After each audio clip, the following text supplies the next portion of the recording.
This was a really glorious return for him to Vrindavan.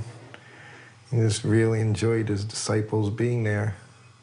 And Prabhupada was really excited about going back there. And he would give little ideas of what his plan was. And that's what he said. He would be speaking in English, because it was for his disciples, he said. Not that he was going to speak in Hindi to the local inhabitants or Braj, but he wanted to speak to his disciples.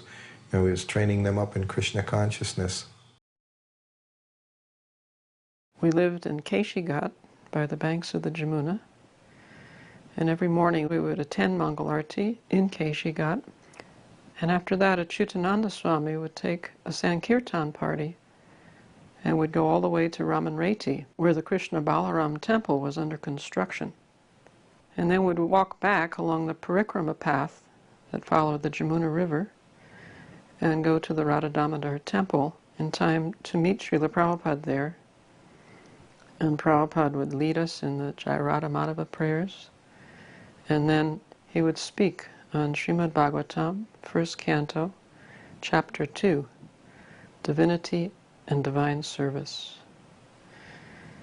And although we had heard what he was saying before, it was the basic Krishna conscious philosophy, in that atmosphere it had tremendous impact. I can't imagine how fortunate we were, that small group of us, to be in the most auspicious place, Vrindavan, and then within Vrindavan, in such an auspicious place where the Goswamis used to sit together, and to be there at such an auspicious time, Kartik, with Krishna's pure representative, Srila Prabhupada. It was simply Srila Prabhupada's kindness upon us that he made this arrangement to impress upon us this incredible philosophy of Krishna consciousness.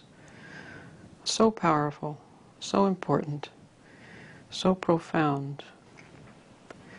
So it was an incredible month, and a month that I will remember my entire life. Certainly it moved me very deeply. But once we were walking in Vrindavan along the road, and it was just a couple of us, and all of a sudden, out of the blue, Prabhupada just stops. And he turned around, and he looked at me straight in the face, and he said, so Dinanath, you will become a pure devotee? Simultaneously, it was a question, but it was a directive too. He was inquiring, but at the same time, he was giving me a directive. And I immediately answered, I said, yes, Srila Prabhupada. Then, about a day later, we're walking again the same way. He stops again, turns and looks at me, and he says to me, don't change anything. Turns back around and keeps walking. Prabhupada's room at the Radha Damodar temple, you can see behind, there's like these little holes. It lets the wind come through. And you can actually see behind in the courtyard. So Shyamadundar's daughter, Saraswati, was there, and she was pulling on the shirt of a little Bengali gentleman. And she was telling the gentleman, who is Krishna? Do you know who is Krishna? And the gentleman looked at this amused look on his face. Saraswati may have been 4 or 5 years old at the time. She was very young. And Prabhupada was looking, and we were looking. And the man was amused that this little girl would ask him that. And then she told him, Krishna is the Supreme Personality of Godhead, and you should surrender to him. And Prabhupada says, just see, she's a guru. She's preaching about Krishna. We were all sick with fever and dysentery, and because the conditions were very austere.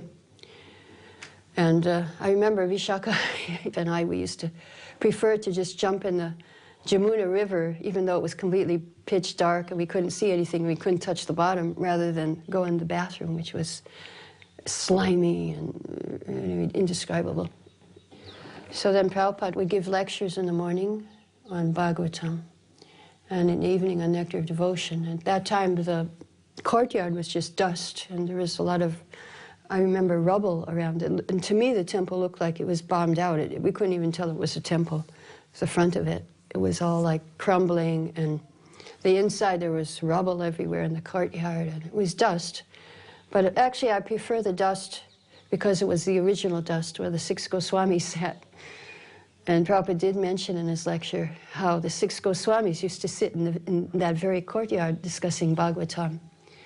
And Jiva Goswami would be sitting and writing his commentaries, and another one would be singing the verses. So we were sitting in that same place hearing Prabhupada discuss Bhagavatam. And then after the evening nectar devotion, Prabhupada would have darshan in his room. And that time he would just talk very informally. I remember him warning us not to associate with the Babajis. And he talked about Markat Vairagya, that the monkey has many wives. He's vegetarian and he's renounced it, but he has many wives. So the Babajis are like that. He said we shouldn't associate with them.